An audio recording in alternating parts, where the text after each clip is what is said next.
Well, hey guys, thanks for joining me. Today we are out at Dreher Island State Park with the Muddy Bay Outfitters crew going over their kayak demo days. We got a lot of kayaks out here on the water. At some point we're going to demo each and every one of them. Got a very special guest, Blaine Upton with Muddy Bay. He's going to walk us through. I don't even know what kind of kayak this is, what it would be used for. I have lots of questions.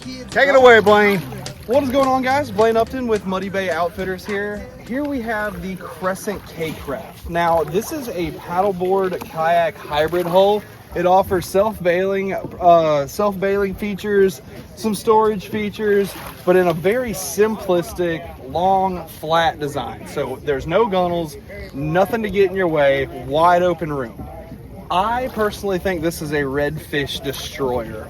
Personally, going down into the creeks and the marshes down in the low country, you'd be able to get such a high vantage point and be able to see so much from that platform. And that's where I think this excels. We've got on here the Newport in kayak series. That is their hand-controlled trolling motors. It's 36-inch shaft specifically for kayaks. U-joint tiller extension, and a lithium 12-volt battery. And like I said, this is the most fun that you can have in a plastic boat. This thing rips. It is fast. It is stable. It will go anywhere. And like I said, it's a lot of fun. It's a lot of fun to scoot around on. So all right, so we got flat bottom hull. All right, so you're wide open. What's the length on that? It is, I want to say, high 11 feet. I think it's like 11 foot 10. And how much does it weigh, rough hull weight, roughly? Rough hull weight, I'd say you're probably in the low 60s.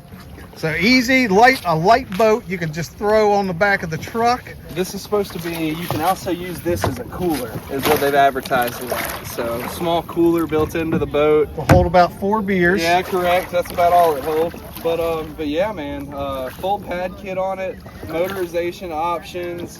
A lot of people remove this seat and use a cooler to sit on. Okay. So that is the Crescent coolers. They always roto-mold them to match the boat, so you can end up creating a micro skiff variation of it. These 4 bolt pattern here is also for a stand-up bar that they offer for this boat. So, okay, so you got like the aftermarket bar. You do. Okay. So the micro skiff configuration would be motor plate, stand-up bar, and cooler is the seat. So.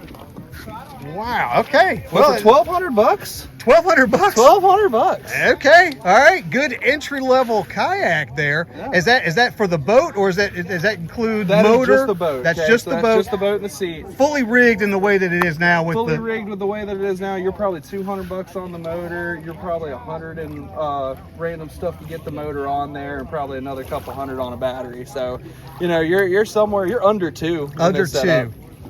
All right. Well, that's cool. Let's take this thing out and see what it can do out here on the water. Heck yeah. All right, guys, we're out here on this little Crescent flat boat. As you can see, I'm doing the standing test. It's kind of a paddleboard style, and it feels very much like a paddleboard. I'm not going to rock very much because you do get some side-to-side action, and I'm sure if you're a person of normal balance, this would probably be good for you. You'd probably be fine in it. My balance is absolutely terrible, so I can stand up on it. So if I can stand up on it, anybody can stand up on it. So yeah, I could get up here and fish. I probably wouldn't, but I could get up here and fish just fine. So in that respect, very cool. Sitting down here, the way that it's outfitted right now is it's got this extension handle here. Let me move this out of the way. It's got this extension handle here to the trolling motor, and so that you just operate it this way with that's how you go side to side, and it's got the knob. It's just an extension of the trolling motor knob. So to turn it on, you just click it forward, and then now we're off to the races. Just like that. Maneuverability is really good on it. Maneuvers just fine. Again,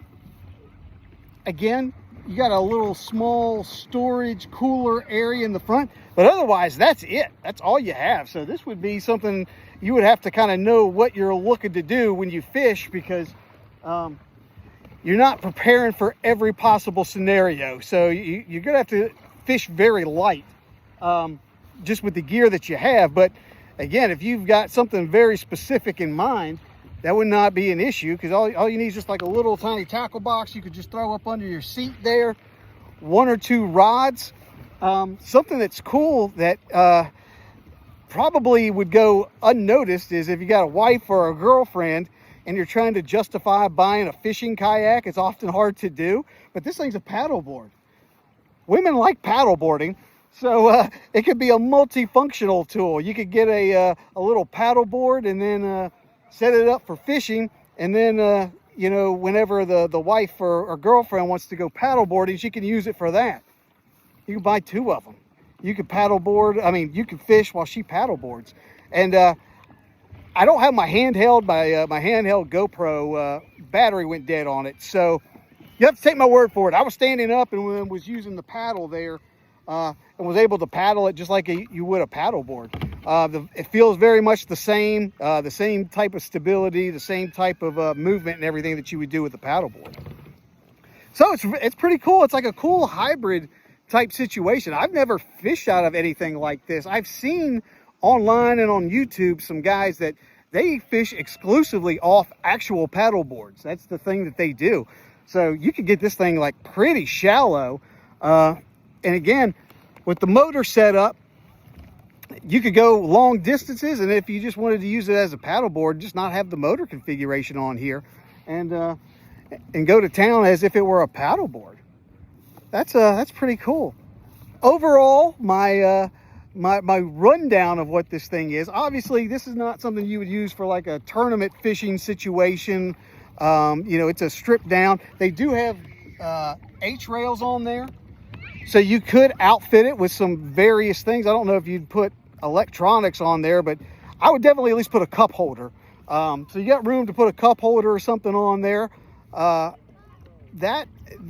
So it is customizable in that respect.